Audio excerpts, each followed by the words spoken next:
Bom dia, boa tarde, boa noite para você. Estamos começando mais um bate-papo à luz do candeeiro. Eu sou Caroline Silva. Eu sou Franciola Araújo.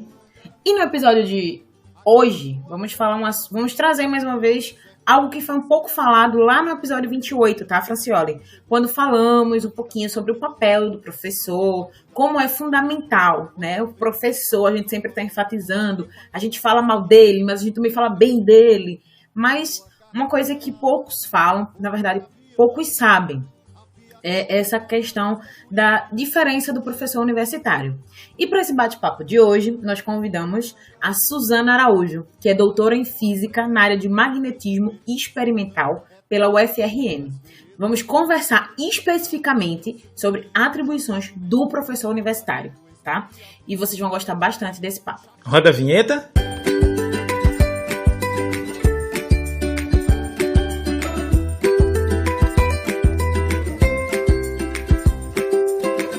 Seja muito bem-vinda, Suzana, tudo bem? Oi, Carol. Oi, Francioli. Obrigada pelo convite. Vamos embora. Dentro do universo professor, existem distintas atribuições. E hoje vamos falar especificamente das atribuições do professor universitário. O que ele faz no papel, né? Que era para ser feito na teoria, segundo o artigo. E depois, o que a gente precisa que ele faça. Sem magoar e ferir ninguém, tá? Que artigo é esse? Aquele artigo paper que se publicou? Não. É a lei. A lei é a número 4.881, tá? Uma lei federal que institui o regime jurídico dos docentes de nível superior vinculado à administração federal. Então, ela está, né, na Constituição de 1988, bem novinha aqui, né? Bem uma bebê. Capítulo 3, seção 1, artigo 207. E esse artigo diz mais ou menos assim: as universidades gozam da autonomia didático-científica, administrativa e de gestão financeira e patrimonial e obedecerão ao princípio de indissociabilidade. Francioli adora essa palavra. Entre o ensino, pesquisa e extensão. Calma, que isso é na prática. Ops, mentira. Queria eu. Calma, que isso é na teoria. Hoje a gente vai conversar um pouquinho da prática, por quê? Eu tava buscando, sabe, Franciola e Suzana, num blog, eu encontrei um blog, que vai ficar o link aqui para quem tiver curiosidade, falando sobre, o nome da página é Sobrevivendo na Ciência. Traz uma matéria exclusiva dedicada apenas sobre o tema, né, essa abordagem, e eu achei interessante para trazer aqui. Então, na Constituição, fala apenas de 3 pilares de atuação ao nível das instituições. Contudo, de acordo com as leis federais e também com algumas estaduais, a carreira do professor universitário no nível individual envolve, de via de regra, 5 pilares: ensino, pesquisa, extensão, orientação e gestão. Então, isso tudo está descrito no papel, muito bonito, para um único indivíduo dominar. Mas a pergunta que eu quero fazer é que, dentro desses pilares, existe a humanização? Então, Suzana hoje veio conversar porque foi ela que deu essa dica para a gente. Então, eu já convidei ela imediatamente para a gente falar um pouquinho sobre essa carreira, né, que é exigida do professor, né, o que tem a favor e o que tem contra a tudo isso. E quem é que sofre no fim das contas? Nós, alunos, meros mortais. Mas nesse ponto eu vou defender os professores. Os professores também sofrem pra caramba, viu? Olha os papéis se invertendo. Sofrem mesmo. E aí, Suzana? O que é que tu traz pra gente no dia de hoje? Qual a tua perspectiva? E ainda mais que você tá... Fala um pouquinho da tua experiência que tu tá ensinando, né? Como é que tá sendo isso? Pois é, Carol. Eu terminei meu doutorado em 2017. Fui fazer um pós-doc, terminei o doutorado na UFRN, fui fazer um pós-doc na UFPE. Retornei em 2019 para a UFRN de novo, como pós-doc. E atualmente eu trabalho com pesquisa, né, em magnetismo, produzindo, caracterizando materiais magnéticos, e estou lecionando. Lecionei na UFPE e estou lecionando aqui na UFRN. O pós-doc ele não é obrigado a dar aula, mas as instituições que eu passei, eu faço questão de pedir para dar aula, porque eu acho que é é extremamente importante para a gente, enquanto profissional, né? A gente aprende também, a gente ganha experiência com isso, mas se testar também. E como eu sou uma pessoa das interações, para mim, dar aula faz muito sentido. Eu preciso sentir a galera, eu preciso interagir com a galera, então lecionar faz muito sentido para mim. Então, atualmente, eu também estou dando aula de física experimental online, imagina a situação. Mas vamos embora. Você perguntou, né? Você falou inicialmente sobre as atribuições do professor, e quando a gente está fora da academia, a gente tem uma visão, né? Que o professor ali universitário, talvez ele tenha uma vida mansa, e não é bem assim. Sinto informar as pessoas que estão fora da academia que o professor, ele não tem vida mansa. Imagine, você precisa ter uma carga horária alta, que chega a ser de 120 a 180 horas de sala de aula por semestre. Eu estou falando de sala de aula, a gente nem está falando do tempo de preparação de aula, que isso vai mudar de acordo com a experiência do professor. Se é um professor veterano, ele vai produzir aula um pouco mais rápido do que um professor iniciante na carreira. E aí tem pesquisa, que a gente tem que fazer a pesquisa. O professor, quando ele entra na universidade, que passa num concurso, entende-se que ele vai desenvolver pesquisa científica, porque o tripé da universidade é ensino, pesquisa e extensão. E aí vai para esse terceiro pilar, né, da lei, que é a extensão. Muitas vezes é negligenciada, mas aí eu trago uma informação, talvez seja interessante para quem está escutando. Extensão é uma atividade que transcende os muros da universidade. A gente está levando para a sociedade o conhecimento adquirido ali, né, dentro da universidade. E ao longo do tempo foi visto que as atividades de extensão, elas não eram suficientes. Então, em 2018 saiu uma resolução que eu acho que tem que ser colocada em prática até 2021, que traz que as atividades de extensão, elas devem compor 10% da carga horária do aluno. Caraca, 10% é muita coisa. É muita coisa. É muita coisa para o aluno, claro, mas é muita coisa para o professor, porque além de dar aula, além de fazer pesquisa, ele vai ter que investir em vários projetos de extensão para suprir a demanda do alunado e do departamento, de onde ele estiver. Então, é pesado para o professor, né? E aí, somado esses três pilares que a gente fala, o Sobrevivendo na Ciência é um blog que eu já acompanho, eu acho fantástico. Oi, Carol. Tu falando agora, eu me lembrei da questão da extensão, porque a extensão é um grupo que o professor vai coordenar juntamente com outros professores. O ideal é que seja dividido. Mas, só mudando um pouquinho o foco, além de coordenar esse grupo, ele já tem outro grupo, que é o da pesquisa, que é da orientação. Não é verdade? Uhum. Mas aí você tem um detalhezinho. O que a Suzana coloca aí, de curricularização da extensão, uma coisa é você fazer a extensão dentro desse tripé. Outra coisa é você fazer a curricularização da extensão. Na curricularização da extensão, você vai pegar 10% da sua carga horária, sem acrescentar mais nada. Então, você tem uma disciplina lá de 40 horas, né, 30 horas. 3 horas, 4 horas da disciplina são obrigatoriamente extensão. Então, você vai ter que trabalhar dentro daquela disciplina a extensão na disciplina, fora os projetos de extensão. Isso aí eu já não sabia. Eu sei que 10% da carga horária total do aluno tem que ser direcionado para a extensão. Uhum. Que aí, no caso, como é que nós fizemos lá? Nós pegamos algumas disciplinas algumas disciplinas a gente conversou com os professores, não tem condições de fazer extensão na minha disciplina.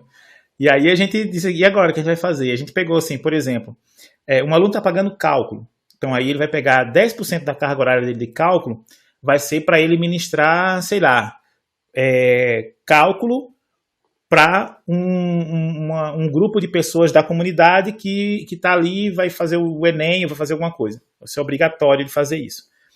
E nós temos uma disciplina, que era uma disciplina de 60 horas, que ela já ministrada no final do curso, onde ela era toda de extensão. Que era o aluno a disciplina ela o aluno ir até no caso nosso lá, a ideia era, o aluno vai até um garimpo e pegando todos os conhecimentos que ele já adquiriu, ele vai ele vai criar um projeto junto com o professor da disciplina para propor melhoria para aquela produção. Aí, mas assim, você vai pegar os 10% da carga horária total e aí você pode dividir uma disciplina com mais ou com menos. Era isso que eu ia perguntar, né? Você que está mais a par. Se é 10% da carga horária do aluno, eu acho que o departamento ou o centro, não sei, ele pode organizar esses 10% de como ele achar melhor. No entanto, a gente está falando de 10% de todos os anos que esse aluno vai passar na instituição. E é muito trabalho, obviamente, para o aluno, mas é muito trabalho para o professor também. E é importante, eu não estou dizendo que é muito ruim, é extremamente importante. A gente precisa mostrar para a sociedade o que a gente está fazendo, a gente precisa quebrar essas barreiras, a gente precisa aproximar a sociedade da universidade e mostrar que a gente está trabalhando em prol dela. Isso é o primordial. Mas passando esse tripé, que é o ensino, a pesquisa e a extensão, o Sobreviver na Ciência falou de dois outros pilares, né, que seria a orientação, que foi o que a Carol falou anteriormente, e a gestão. Quando a gente fala de orientação, minha gente, a gente é um tempo dedicado a formar uma pessoa. Isso não é qualquer tempo, não. A gente precisa formar alguém, a gente precisa fazer alguém pensar em ciência. Então, é um tempo, é um gasto energético da gente para fazer alguém desenvolver, seja pesquisa, porque a gente pode orientar em pesquisa, seja na extensão, a gente vai ter grupos de extensão, inclusive orientar grupos de estudo, orientar, enfim, projetos que estejam vinculados ali à sua área de trabalho ou ao departamento em si. E gestão, para mim, gestão é o mais complexo, porque a gente não foi formado para isso. A gente aprende na lapada, né? A gente aprende na peia. Então, quando a gente chega, quando o professor chega no departamento, ele se vê pegando coordenação de laboratórios, coordenação de disciplina, coordenação de grupos para resolver questões, coordenação do curso, chefe de... enfim. Ele se vê tendo que fazer orçamento para montar processo de compra, que eu acho que Exatamente. De todos esse Exatamente. Trabalhar em cima de coisa que nunca pensou em trabalhar, hein? E é isso. Então, o professor, de fato, ele tem muitas atribuições, tem muitas demandas. A universidade cobra muito, né? Talvez o compromisso do professor também seja um viés de cobrança para ele, mas a legislação brasileira, é importante frisar isso, a legislação brasileira, ela pede essa dedicação, eu vou botar aqui entre aspas, excessiva, certo? Porque se você vai para fora do país, o professor, ele tem uma carga horária de sala de aula reduzida, onde investe no desenvolvimento do aluno, que o aluno tenha uma independência maior. Mas tudo isso está vinculado ao ensino tradicional, na verdade, né? Mas isso também, Suzana, é muito porque alguns países aceitam e já existe a profissão pesquisador. Sim. A gente bate muito nessa tecla que para ser pesquisador no Brasil, né, que ainda a gente vive, ele precisa ser professor e muitas vezes ele não está pronto. Exatamente. Se você vai para uma esfera fora do país, existem as posições muito bem definidas. É o pesquisador, é o professor assistente, ainda tem isso. Então, assim, Exato. As tarefas, elas são partilhadas de forma que aquele profissional, ele consegue exercer da melhor forma o que ele se propôs a fazer. Aqui, a gente tem que construir um foguete com 2 folhas de papel ofício, né? A gente tem que dar aula, ensinar, se engajar nos projetos, orientar e ainda tem que estimular o aluno. Porque entrando na pergunta da Carol, que falou sobre e a humanização. Como é que fica a humanização se o professor tem essa demanda toda e muitas vezes liga o piloto automático e só vai? É super difícil. É porque quando você pega, né, a gente tem essa legislação onde você tem as atribuições, né, bem definidas, e isso ele vai contar para a sua progressão, né, Claro. Dentro da carreira. Então, eu vejo dentro da universidade, principalmente, os professores sendo obrigados a fazer essas 3 coisas, pelo menos, né? Porque ele quer progredir, claro.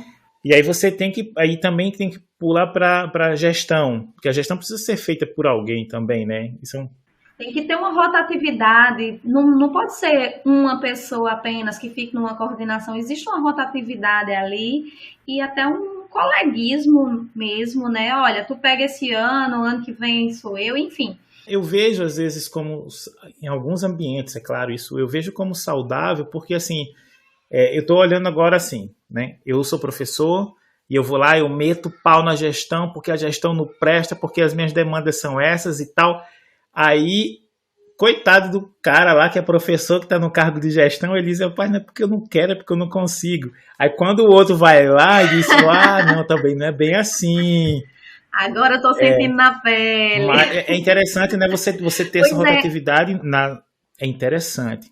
Mas a gente sabe que você tem a escola, a universidade, ela é formada por pessoas, e pessoas que têm perfis diferentes.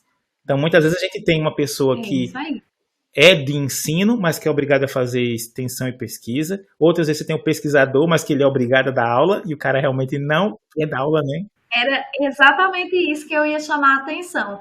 Na nossa experiência, a gente teve 1000 professores e daqueles que a gente diz assim, poxa, ele é um bom pesquisador, mas como professor... E o contrário.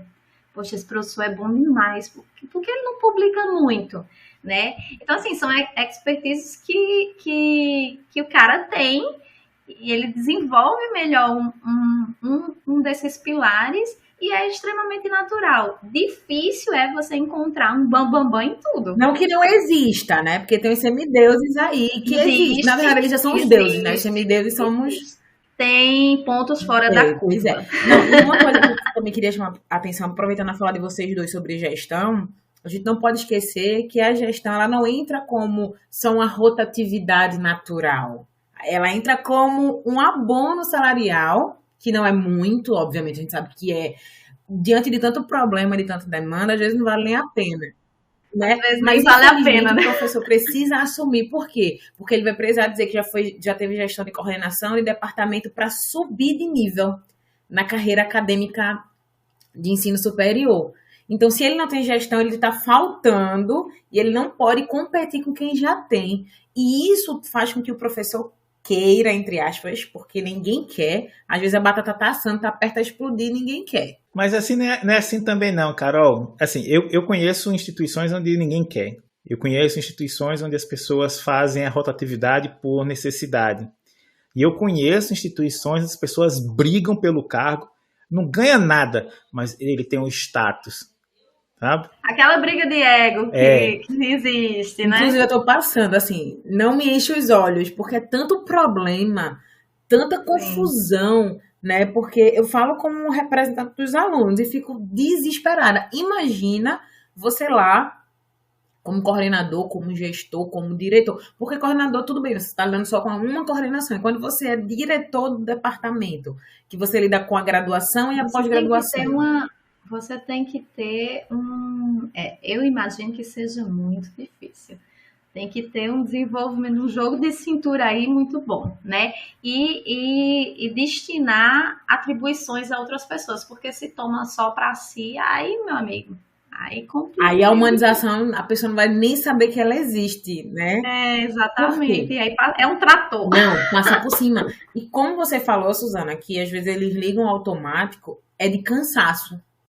Claro, né? Claro, é do humano, gente. Imagine uma pessoa que tem 1000 coisas para fazer. Ela vai dar as prioridades, vai ter as prioridades dela. Ela assume responsabilidades enfim, tem que chegar junto no que ela assumiu. E muitas vezes passa a questão da humanização, fica quem? Fica ali, e agora? E quando eu falei lá no início do episódio que quem sofre são os alunos, foi na questão de que o meu orientador atualmente tem um grupo um pouco mais seleto do que eu estou acostumada a ver. Somos 12 alunos, todos atualmente de doutorado, tá? Com orientação e orientação, no total somos 12. Ele tem que, imagina ele lendo 12 teses. Coincidiu de ler 2 mestrados que os dois, um defendeu numa semana e o outro defendeu na semana seguinte. Então ele tinha que ler esses 2 trabalhos, que eram orientandos dele, não era porque quando é você ainda consegue dar um jogo para cá, que o orientador ainda vai ler, mas quando você é o orientador, você não consegue muito bem deixar para o outro ler. Você tem que ler, a responsabilidade é sua, o trabalho tem que passar no seu crivo. Então, 2, aí eu fico imaginando, ele tem no mínimo 3 trabalhos, fora IC para orientar, porque essa é a época de mandar os artigos preliminares, né, antes do definitivo, dos programas aí de bolsa. Aí ele tem que ver os trabalhos dos outros alunos que em algum momento vão qualificar, né, seus doutorados, ou vão escrever artigos, e ele tem que preparar a aula, porque ele tem que dar aula, e ele tem que se enganjar numa extensão, né, tipo, não, já existe uma, eu só vou entrar lá e tentar ver o que é que eu ajudo, ou sinceramente, por isso que a extensão ela fica sempre por último, sabe? Não, inclusive, ele ainda tem que avaliar artigos de pares, né? Ele vai ter que, se ele trabalha com pesquisa, ele vai ter que estar antenado no que está saindo aí, né, para seguir também nessa linha, não perder tempo. Enfim, essa pessoa não dorme. É aquela pergunta, entre meia-noite e 4 da manhã, você faz o quê? Pois é. Então, assim, a questão, a gente que é aluno que está dentro da sala de aula, bate na tecla, mas esse professor não está nem aí, me reprova por 0,1. Às vezes ele não sabe nem quem é você. Exatamente. É bem complicado. Não vou nem contar a história do professor que aprovou uma aluna que tinha morrido. Ave Maria! Deixa isso para outra situação, outro episódio. Então, quando a gente fala de humanização no ensino, né? Carol trouxe aí um pouco sobre a orientação e tal. Mas humanização na academia, né? Vamos generalizar esse negócio. Quando a gente fala humanização, o próprio nome já diz, é tornar humano. Então, é estreitar laços, né? É deixar de ser menos mecânico, digamos assim, né? Quando fala de humanização no ensino, a gente pensa em quebrar um pouco o ensino tradicional e trazer o aluno para ser protagonista das aulas também. É trazer o aluno para a discussão, puxar do aluno considerações e trabalhar em cima dessas considerações, porque assim o aluno se sente engajado, se sente responsável pela aula também, e de modo que todo mundo ganha. Ele vai se sentir mais confortável, ele ganha ânimo naquela disciplina, ele se sente bem estar participando e crescendo naquelas discussões. Então, é extremamente importante. Isso eu estou falando na sala de aula, mas fazendo um link com a pesquisa, né?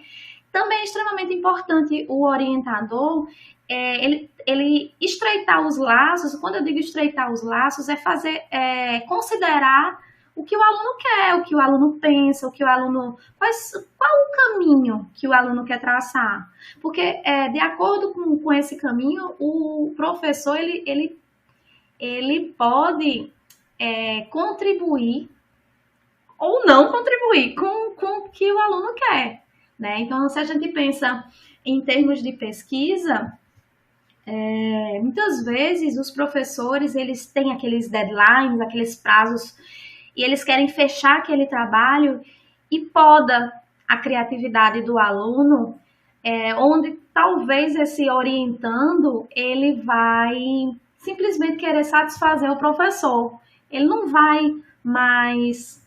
E se eu testar de tal jeito? E se eu fizer assim? Então, essa criatividade pode ser podada por causa da falta de humanização, da falta de não é relação. Eu acho que é diálogo, acho que é uma. Exatamente. Mas isso eu entendo que o professor já traz uma bagagem, né? Ele já traz isso de outros lugares. Ele se acostumou talvez dessa forma, ele talvez teve um orientador extremamente tradicional e tal. E aí, às vezes, é uma coisa meio fechada, né? Mas essa humanização é extremamente importante. Eu lembro bem, assim, que quando eu comecei a dar aula, eu estava ali, eu tinha terminado a graduação, iniciei, né, essa história de dar aula, eu ajudava a orientar alunos do meu professor, que era o orientador, né, então eu funcionava ali como um professor assistente. E os alunos chegavam e diziam assim, professor, mas você é tão diferente quando você está dando aula e quando você está orientando. Eu digo, eu não sei porquê, né? Assim, mas sabia, lógico. A sala de aula você tem um número grande de alunos que muitos deles estão ali para lhe testar. Claro. Quando você passa para a parte da orientação, você já está trabalhando de forma mais individualizada. Sim. Embora, né, às vezes esses grupos eles cresçam muito. E aí você tem condições de fazê-lo, mas isso era uma opção minha de me aproximar desses alunos, porque eu também, como eu estava ali iniciando, eu mais acompanhava eles do que dizia, faça vocês e vocês vão se virar sozinhos. Né? Eu estava aprendendo também, eu tinha acabado de me formar, né, terminar a graduação, e então eu estava acompanhando eles nas partes experimentais, eu sempre estava ali do lado ajudando. Então isso me permitia ter essa aproximação, essa proximidade com os alunos. O que muitos professores já com anos de carreira, né, eles simplesmente digam, você faça, vá para o laboratório, faça, né, e aí você acaba realmente perdendo esse contato, essa proximidade. Então, como a gente estava dizendo, são muitas atribuições, né, e aí entra o advento de muitos alunos. Imagine, aqui na universidade, na federal aqui, tem turmas na ECT, que é a Escola de Ciência e Tecnologia, com 120 alunos. 120 alunos. Impossível o professor decorar a cara dos alunos, imagina o nome, né? É extremamente difícil. Então, exercer essa humanização em situações desse nível é extremamente complicado, mas é possível que a gente traga discussões no sentido de tá ali dando aula sobre um conteúdo e puxar, e aí fulano, o que é que tu acha sobre isso? E aí, Beltrano? Enfim, esse tipo de chamada já estreita um pouco, né? O professor deixa de ser protagonista sozinho daquela aula, que é o que o ensino tradicional pede, né? O professor ali na frente, detentor de todo o poder. Então, quando a gente tem essas saídas de puxar as discussões e pedir que os alunos colaborem e pedir as experiências dos alunos, já vai quebrando um pouco esse ensino tradicional, esse formato de ensino tradicional, né? Então... É engraçado, sabe? Porque a gente cobra muito quanto aluno.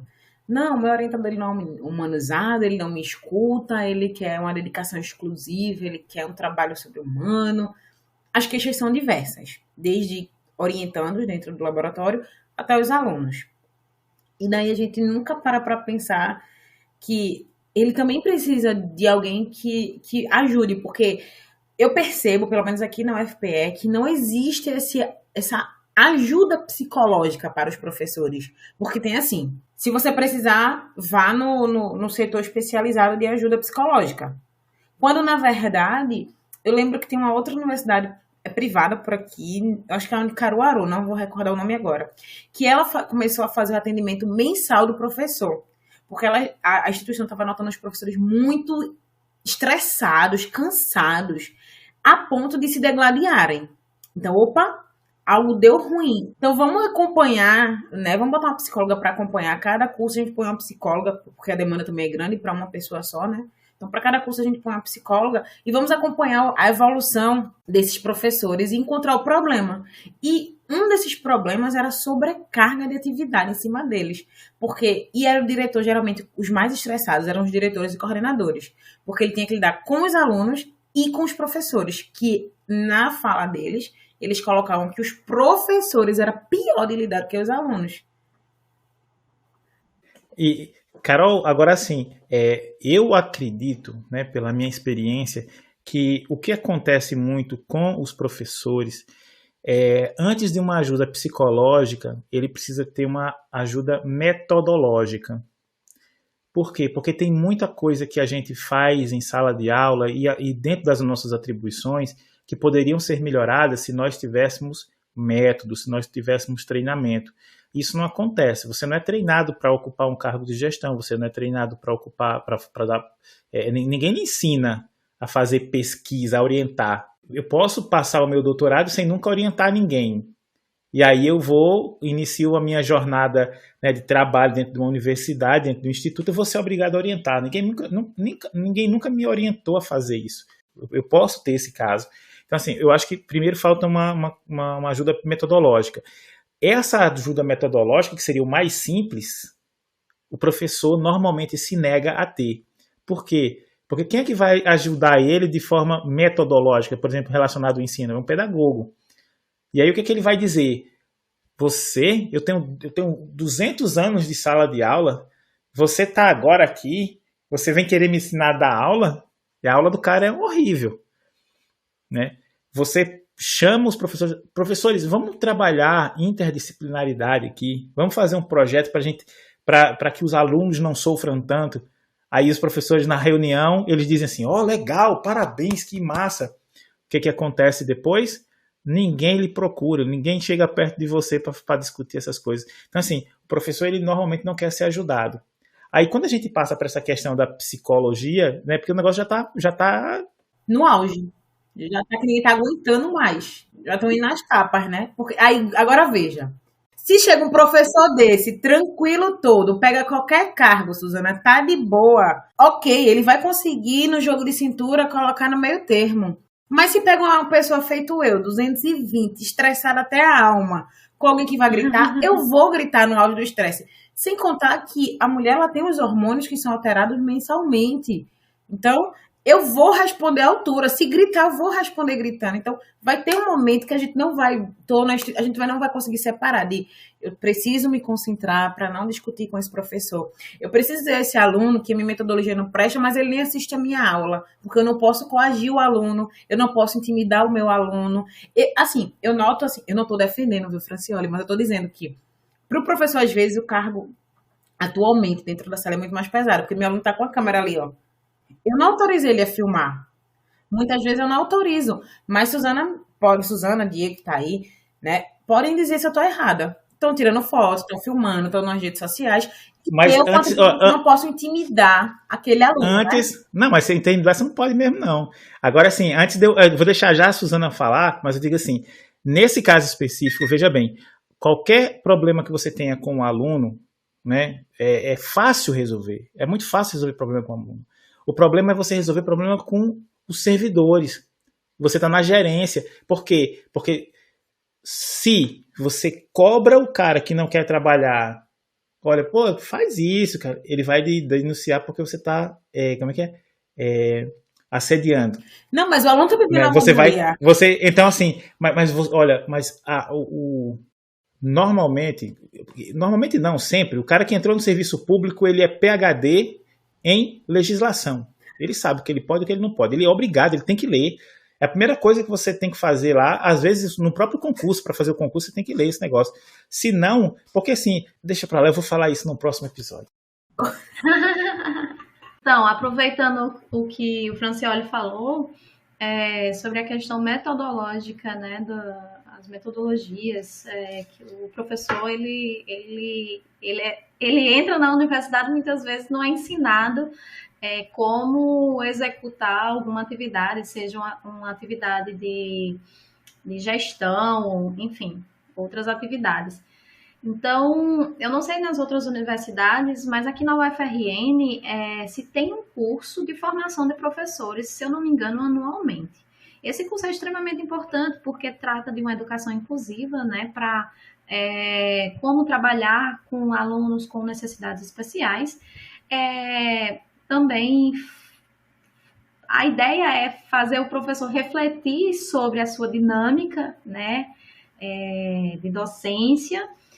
E eu acho extremamente importante, mas é super difícil para pessoas que já estão nessa jornada há muitos anos, porque imagina aí alguém 25 anos dando aula do mesmo jeito, aí chega ali um cara para dizer, olha, teu jeito está obsoleto, bebê. E eu vou um pouquinho além, né? Difícil. A gente conseguiu constatar agora, durante a pandemia, que os nossos professores não estavam prontos para dar aula como estão dando no momento, né? Muitos se dispuseram a melhorar, a tentar metodologias diferentes. A Suzana está aqui. O Diego, que entrou no meio aqui, mas vai participar, dando suas colocações importantes. Estão buscando, estão se esforçando, não só eles dois, quanto jovens, né? Mas quem está um pouquinho mais na estrada. Mas existem professores mais antigos, mais experientes, que não conseguiram acompanhar o barco. Muitos optaram se aposentar ou aguardar o momento da hibridização, que vai começar a acontecer, e já acontece em alguns estados, para retornar às atividades. Então, a gente vê o quanto o professor ele foi ensinado a ser moldado, talvez seja a palavra. Porque ele ninguém ensinou, né? Ele aprendeu sozinho na labuta diária. Mas o quanto isso é pesado para ele. E em alguns casos ele não faz questão, ele entende que ele tem limitações, ele coloca estagiários para ajudar, né? Porque muitos alunos fazem estágio à docência, então para ele é ótimo, porque vai estar dando esse auxílio, esse suporte e tal. Mas muitos não aceitam o fato que eles são analfabetos com relação à informática. Isso para ele é um calo. Ele não aceita que ele é um Deus todo poderoso. Que dá aula com retroprojetor. Que ele... Bicho, passando transparência. Não tem como não criticar um cara desse. Não tô dizendo, gente, que eu devo ou não devo fazer, mas eu tô me colocando como aluna. A partir do momento que você reconhece a sua limitação, ok, você vai buscar ajuda, vai buscar melhorar. Mas quando você não aceita a sua limitação, isso é um problema. Fala, Diego. Pessoal, desculpa chegar tarde aí, tava dando aula agora. E aí eu vi o link lá e eu achei que... deixa eu entrar que eu tô com saudades aqui, né? Prazer, Suzana, tudo bem? Então, eu trabalho em uma instituição particular e a gente, a cada 6 meses antes da pandemia, já fazia metodologias ativas, essas coisas todas, né? E com a pandemia, a gente mudou rápido pro digital, né? Tem que continuar girando a roda. E eu entendo o que a Carol falou de ter professor não ter se adaptado, e alguns colegas mesmo na privada, mesmo tendo treinamento, assim, eu fui dar aula sexta-feira presencial, segunda-feira já estava no computador, né? E a gente teve treinamentos e treinamentos com o pessoal do Google, do Google for Education, do Microsoft Teams. Tivemos uma reunião com o pessoal do Zoom, que é o que a gente utiliza. E o que acontece, assim, alguns professores ficaram no caminho porque, principalmente, assim, qual é o profissional que faz engenharia pensando, eu quero dar aula? Então, a adesão íntima de vários profissionais, uma adesão íntima, aquilo que ele tem para ensinar, é ensinar muito na experiência dele. E, infelizmente, a nossa experiência docente, desde o ensino fundamental, é professor falar com o quadro e o aluno aprender, e acabou. Então, um cara que teve ensino médio, ensino fundamental e a graduação assim, e ele quer ser um profissional da área aplicada, mas, pô, ele tá ali porque ele gosta de dar aula, porque ele quer passar o conhecimento dele. Pô, se exigir dele que ele seja um cara ligado em dinâmicas, em metodologias ativas, em processos pedagógicos, eu acho muito difícil. Né? Então, assim, estou defendendo esses professauros, meus colegas, mas eu entendo que nem todo mundo tem adesão íntima. Eu, por exemplo, sou um cara fanzaço, comprei tablet, comprei microfone. Por quê? Porque era da minha natureza, sabe? Querer poder fazer essa entrega. E eu fiz doutorado porque eu queria ser professor universitário. Então eu tinha que percorrer esse caminho. Né? Mas eu sei que eu não posso me colocar como parâmetro. Então eu acho isso. Eu acho que a gente tem que estar... nós, professores extremamente dedicados, temos que estar também estendendo a mão para esses professores que têm mais dificuldades. Entendeu? Agora, se pegar aquele que diz assim, não tô afim, não quero e ponto final, aí não adianta. Mas esse é um problema. Mas eu acho que esse cara já é um problema na universidade, esse entendeu? É um problema. Então, o digital só veio potencializar. Ah, Mas, olha só, não sei se todo mundo vai concordar comigo, mas eu não vejo, pelo menos dentro das exatas, a questão, porque a gente estava falando, Diego, da humanização, tá? De todos os professores no conjunto, para melhoria do sistema. Mas eu não vejo a palavra metodologia ativa. A gente bate na tecla da metodologia ativa para os professores dentro do ensino técnico, dentro do ensino fundamental, dentro do ensino médio, porque a gente tem que fazer alusão do aluno para a sociedade, para o cotidiano, mas ninguém diz que a gente tem que pegar o professor de ensino médio, pelo menos não na minha vivência, no meu cotidiano, no meu nível de conhecimento, na minha bolha. Ninguém diz que eu tenho que... O professor do ensino superior, ele também tem que ter metodologias ativas. Logicamente que minha bolha é totalmente de exatas, né? Não sei a Suzana, você já escutou aí pela UFRN, o Francioli, mas metodologia ativa? Então, a minha formação é para ser professora, né? Eu sou licenciada em física. Então, eu tenho na minha cabeça mais ou menos o que eu preciso para ser uma boa professora. Não que eu seja, tá? Eu tento, mas a gente aprende, né? Tem estratégias para isso. Mas eu concordo com o Diego quando ele fala do engenheiro, né? A ideia do engenheiro é terminar ali o curso, muitas vezes mercado de trabalho privado só. E no meio do caminho pode surgir oportunidades, porque o destino a Deus pertence. E aí, de repente, você se vê numa sala de aula e agora. Mas essa coisa do que ele falou, né? Nós tivemos cursos, tivemos ajuda, é extremamente importante. Uma vez que o professor ele queira, né? O professor ele queira. Carol, aqui na UFRN, bem, eu como pós-doc, eu não fiz esse curso de docente, né? Não sei exatamente. Eu sei que existe esse curso de docente porque eu tenho amigos professores, meu esposo é professor, então eu sei que tem esse curso, mas não participei. Com relação às metodologias ativas, é possível que tenha professores que tentem dar uma dinamizada, sim, né? Na pós-graduação, a minha experiência foi mais de um ensino um pouco mais tradicional. Minto. Tinha, sim, alguns professores fazendo uma coisa diferenciada ali, que até espanta aluno, né? Como assim? Ele vai fazer diferente? Como assim? Ele não escreve no quadro? Não estou entendendo.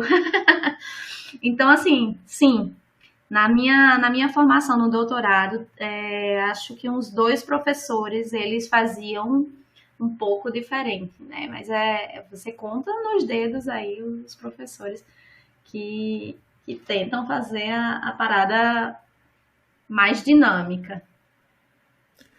Essa questão que você falou aí me lembrou muito na minha graduação, a pessoa que eu acho que foi um grande incentivador, infelizmente ele não está mais aqui conosco, mas acho que o podcast e as pessoas que a gente reuniu inicialmente, todas devem muito a ele, né, que é o professor José Ivan, que ele é professor do IFRN, e eu trabalhei com ele aí, acho 2002 até o falecimento dele em 2019, então quase 17 anos.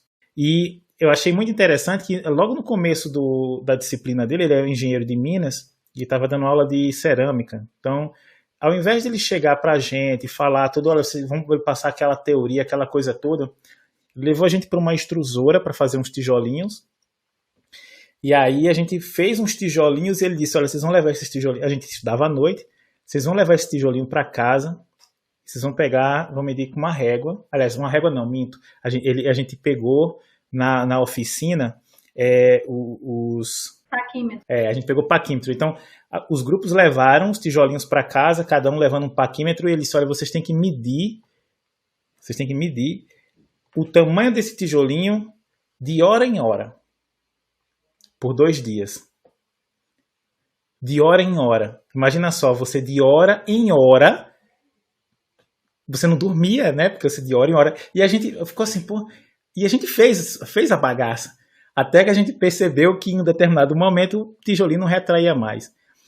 Ele tinha umas sacadas dessas, assim, a gente percebia que você tinha um grupo que realmente não gostava desse tipo de abordagem, porque ela era não convencional. E você tinha aqueles que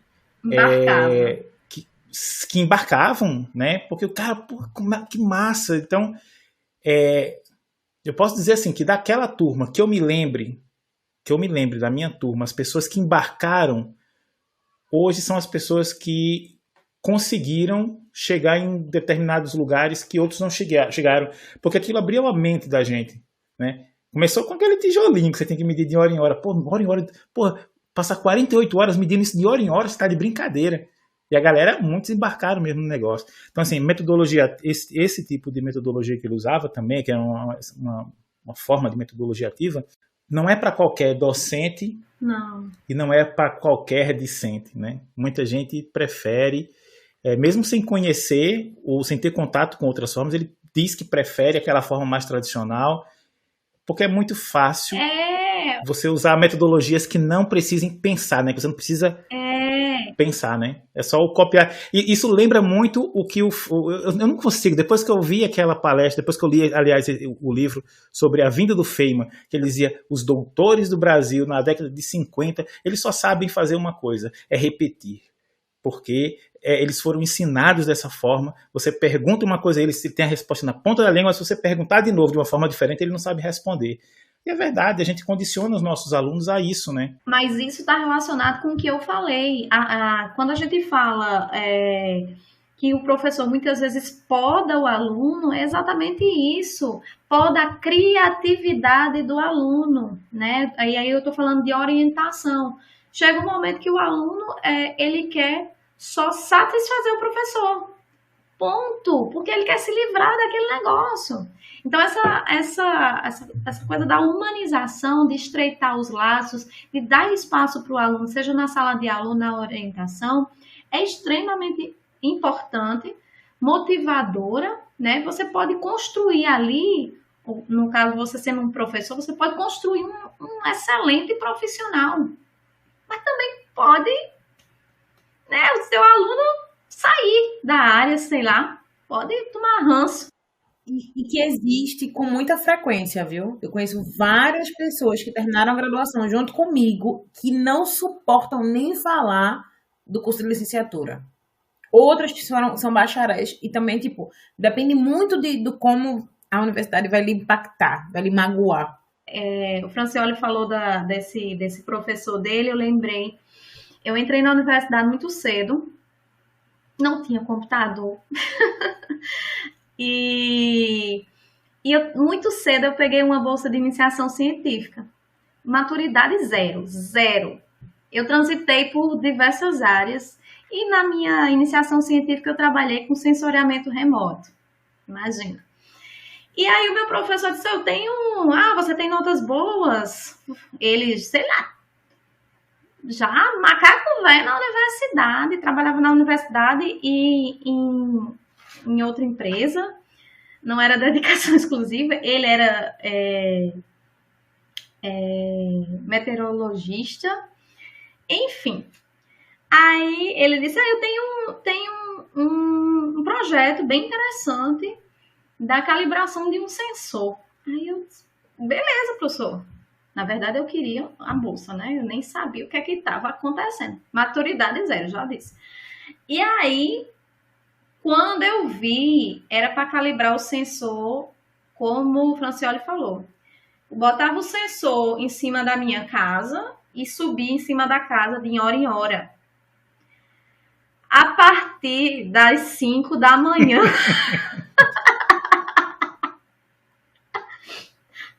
Aí, deu certo, Suzana? Deu certo, porque eu sou rocheira, minha filha. Quando eu boto pra fazer um negócio, eu vou e faço.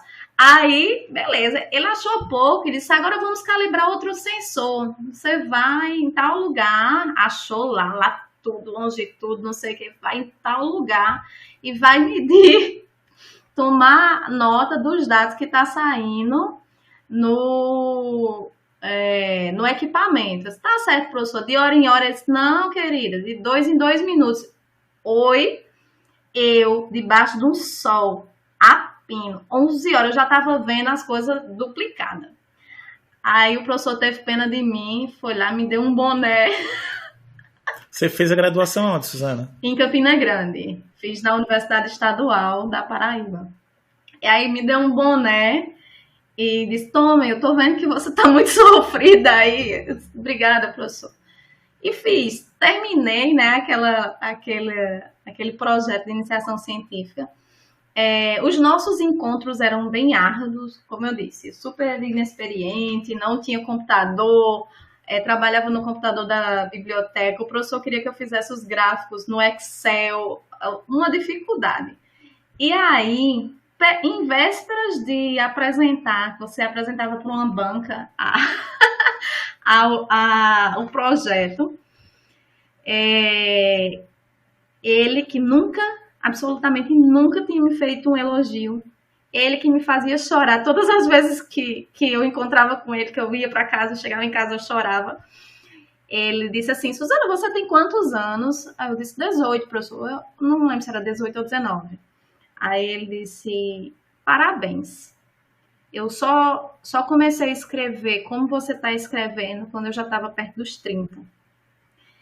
E aquilo supriu aquele ano todo de labuta. Eu fiquei super feliz, porque eu vi que o meu empenho, a minha dedicação estava no caminho certo, né?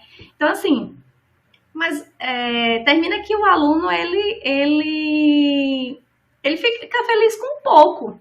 Eu passei um ano sofrendo com o professor, com o jeitão dele e tal, com os experimentos difíceis, por não saber também lidar com algumas coisas. E aí eu fiquei feliz e, enfim, finalizei o projeto, para mim deu tudo certo. Depois que acabou a bolsa, né, a gente se encontrou em outros momentos, eu disse, mas professor, o senhor botava para lascar em mim. Aí ele disse, não, porque eu sabia que você tinha potencial. A conversa é essa. É.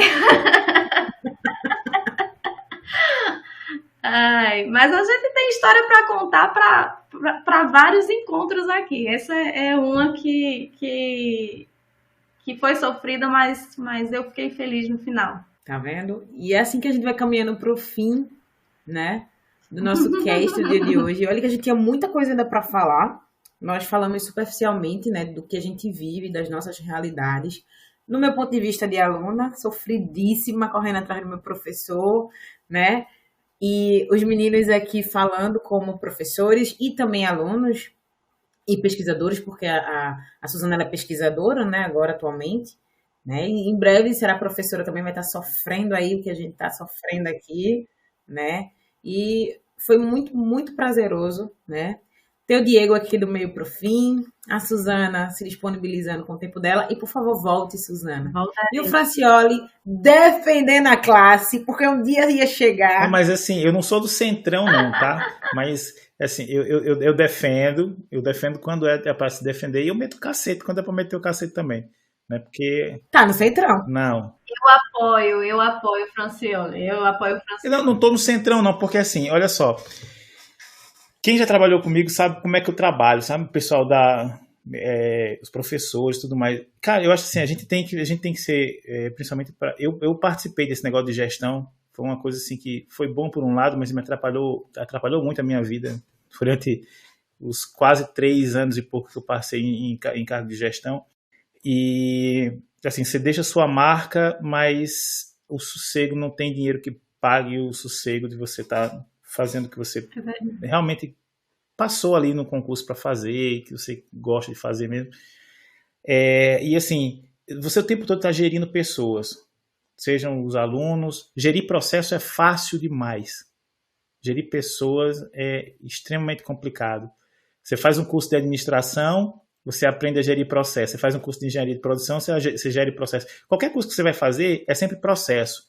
Qual é o curso que lhe ensina a gerenciar o ser humano? Psicologia. Diego, você lembra de algum aí? Você se lembra? Psicologia. Psicologia não gera Não, ele humanos, tenta. né? Assim, Ele gerir. tenta. Mas Ele tenta. Não tem como. Você tenta entender, já é meio né? caminho, já é entender. meio caminho dado, que a gente não É, tem. Não, eu paguei 2 psicologias, 3 talvez, mas não deu conta não, tinha que fazer um curso completo para poder dar conta do serviço. Só para finalizar, nessa fala do Francioli aí, e das labutas dos alunos, dos professores, eu acho o seguinte: quando a gente tem um objetivo, a gente, enquanto professor, quando a gente tem um objetivo de ajudar pessoas, né, a gente vai conseguir, sim, talvez ter uma aula melhor, orientar melhor, porque o seu objetivo é pessoas, não é números, né?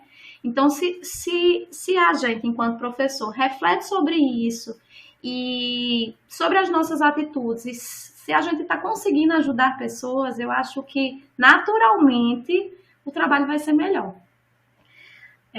Concordo com o Francioli aí da questão de gerenciar é difícil, né? Gerenciar pessoas é difícil, a gente não aprende isso, mas a demanda do professor é grande e tem que ser feito. Então, a última coisa, eu sou muito falante, gente, a última coisa, eu defendo os alunos, eu acho que os alunos, eles reclamam de professores e algumas vezes com razão. Defendo os professores porque eu tive professores fantásticos na minha vida, pessoas excepcionais, nem precisavam ser da licenciatura, que tinham um feeling do ensino, sabe? Parece que nasceu para aquilo mesmo. Tive professores fantásticos na pesquisa, então defendo sim os professores, mas acho que a educação, de modo geral, né, ensino médio, a universidade, ela pode melhorar, desde que a gente tenha esse viés de ajudar pessoas. E é isso, gente. Muito obrigada pelo convite. Obrigada, Carol, Francioli, Diego. Espero vir mais. Eu já acompanho vocês. Eu acho fantástico. Acho muito legal as pautas de vocês. E é isso. Obrigada. E quando quiser, estou aqui. Não, eu sou um crítico da educação. Eu acho que a gente está com um problema desde do infantil 01, sabe? Que a professora dá a massinha para a criança, em vez de deixar a criança brincar, fala assim, faz uma bolinha, faz um dragão, faz não sei o que. A gente já matou a criatividade aí. E aí a gente só está propagando para o ensino fundamental, para o ensino médio, ensino superior. E aí eu acho que a gente chegar do ensino superior para baixo é muito difícil. Então, eu gostaria de na próxima conversa com a Suzana falar as atribuições de um professor do ensino infantil, para a gente começar ali no infantil, entendeu? Acho ótimo, acho muito legal, quero muito. E infelizmente, se a gente perguntar o que é uma escola boa, é aquela que aprova no Enem, né, cara? Então... Ai, cara, a gente vai passar a noite aqui, porque eu... Então, assim, mas para não fugir da pauta, para a gente não entrar nos próximos 5, 6 podcasts, eu acho o seguinte, a gente tem professores no ensino superior que estão dispostos a fazer essa doação, é uma doação do seu tempo, da sua energia em prol dos alunos, e tem professor que não. E aí eu acho que a gente tem que tentar levantar a bola de quem tá indo bem, né, dentro desses processos de gestões, talvez colocar ele como um coordenador de área, não sei o que, de projetos. Não faço ideia, porque eu nunca trabalhei na área de gestão. Eu corro, tá? O máximo que eu fiquei com cargo administrativo foram 2 semanas, que não deu certo. Eu pedi para sair, porque o dinheiro não pagava o meu prazer de dar aula, entendeu? Eu estava em reunião dizendo assim, nossa, podia estar montando uma aula agora, hein? Nossa, podia estar montando uma atividade agora, hein? Pô, podia estar lendo um livro. Então, não deu certo. Mas eu acho que isso... E essa galera que tá ficando para trás, a gente tem uma empatia com eles e também não ser mais um batendo, sabe? Se for assim, pô, tentar às vezes chegar ali com eles e falar assim, olha, pô, essa aula tua é boa, mas... Pô, se você fizesse isso, você acha que isso não ia ficar legal? Sabe? Isso não ia ficar bacana?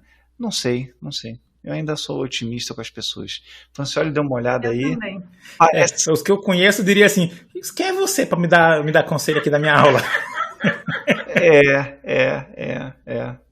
Não, mas a gente precisa assim, voltar a esses temas. Eu acho interessante, como eu comentei, né, assim, algumas vezes, a docência, e aí o nosso podcast acaba indo muito para esse lado, né, porque, assim, não tem como você fazer. A nossa proposta inicial era falar um pouco sobre as atribuições do professor universitário, e aí você entra aqui, como é que a Carol fala, né, na prática a teoria é diferente. Na prática a teoria é outra. Então, assim, você, por lei, tem que fazer ensino, pesquisa e extensão, mas você ainda é cobrado por orientação e gestão. Né? Isso aí está, inclusive, nos planos para carreira, etc. Então, o professor, para progredir na carreira, ele vai ter que fazer todos esses pilares, né? Tem que transitar ali nesses outros pilares.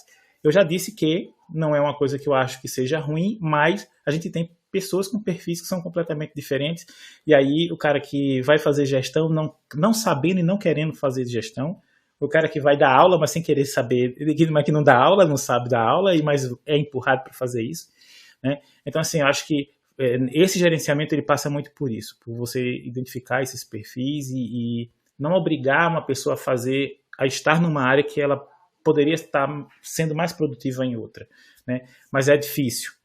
E fazer essa pessoa se encontrar também, né? Seria uma estratégia interessante, Para mim não dá certo a gestão, mas eu posso pegar mais disciplina, ou enfim, fazer um jogo nesse esquema, né? Uhum. Mas a gente precisa pensar, refletir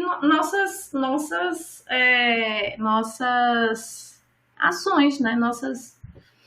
Eu seria aquele professor que trocaria o nome no artigo por disciplina. Ô, Suzana, bota meu nome no teu artigo e eu dou as tuas aulas, vai. Porque eu adoro dar aula, sabe? E aí, óbvio, quanto mais aula eu quero dar, menos tempo para pesquisa eu tenho. Né? Então, assim... E o problema, aí você entrar no outro problema também, que quanto mais aula você dá, menos tempo para planejar você tem, né? Não, mas eu acho o seguinte, aí a gente, vamos ter 2 mundos aí. Eu acho que as universidades e os institutos federais são dois mundos aí completamente diferentes. Nunca vi um professor de universidade ficar com 22, 30 tempos de aula. Entendeu? O cara raspa ali em 12 já bufando, entendeu? Porque ele tem as outras atribuições de pesquisa, porque tem as atribuições de cargo e não sei o quê. Mas no IF não, IF eu tenho colegas com 22 tempos de aula, de sala de aula. Não é tempo de preparação. Então, assim, eu acho também que no IF, nas universidades, a gente tem ali uma certa distinção nesse quesito. Recado, Francioli, pra gente. Tem recado, deixa eu falar aqui rapidinho. Hoje, a gente está gravando esse episódio aqui na quinta-feira, dia 2 de setembro. Seja bem-vindo em setembro, que seja um dia maravilhoso, seja um mês maravilhoso, né?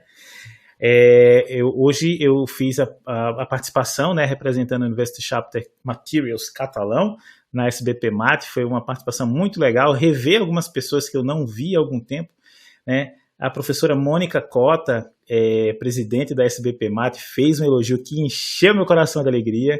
E lembrando que normalmente os nossos episódios estão saindo semanalmente também, estão sendo divulgados também no boletim da própria SBP Mate, né? Então, que aí isso é muito bacana, né? Bacana. Isso é muito legal. Que é isso? E lembrando que teremos live no YouTube também, além do Instagram. Esse podcast vai sair um pouquinho mais pra frente, né? Acredito que sai no dia 13. Então, dia 21 de setembro, teremos live no Instagram falando sobre geografia. As diferentes áreas da geografia que ninguém lhe explica. Então, a gente vai explicar para você lá no Instagram. E teremos a apresentação do nosso grupo do podcast. Agora, em setembro, eu não vou lembrar a data, mas no próximo episódio a gente vai dizer para vocês. Serão 2 lives no Instagram e 2 lives no YouTube. E nós estaremos esperando por todos vocês. Tchau. Valeu, tchau, tchau. Tchau, tchau, gente. Valeu, gente. Tchau, tchau.